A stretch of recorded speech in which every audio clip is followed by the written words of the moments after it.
এখন আমরা এখন অ্যাপ্লিকেশন দেখবো, ফ্রিকোয়েন্টলি আর্ট কোশ্চেন দেখবো। এখান থেকে যদি আমরা যদি ওয়েবসাইটে চাই, আমাদের যে অ্যাপ্লিকিউ আছে অ্যাপ্লিকিউতে ক্লিক করে এখানে আমাদের দুইটা, একটা কোশ্চেন আছে, একটা অ্যান্সার আছে, আবার একটা কোশ্চেন আছে, একটা অ্যান্সার আছে। যদি একই রকম ভাবে যদি আমরা চাই আরেকটা কোশ্চেন অ্যাড করবো,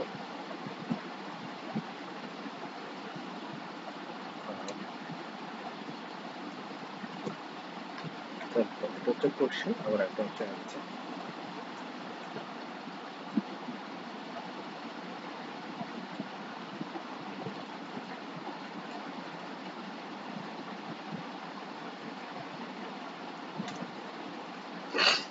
তো আমরা স্ক্রিন করলে এখানে লেখাগুলোকে বোল্ড করতে পারবো, আবার এই লেখাগুলোকে কিছু করে ফন্টগুলোর কালার চেঞ্জ করে দিতে পারবো। হ্যাঁ, আবার এটাকে মার্ক করতে পারবো, যদি মার্ক করতে চাই মার্ক করতে পারবো। এরকম করে আমরা যত লেখা টাকা যা কিছু আছে সবকিছু লেখা কিন্তু চেঞ্জ করতে পারবো।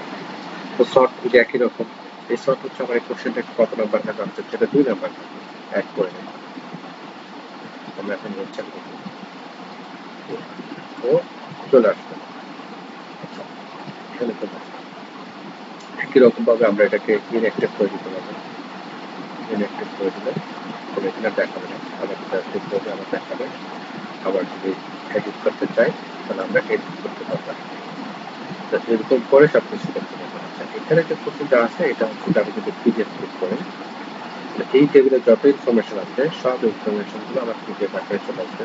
আমি যদি এক্সেলে ক্লিক করি তাহলে আমার এখানে যত ইনফরমেশন আছে এক্সেলটার মধ্যে চলে আসবে, যে এক্সেলে চলে আসছে।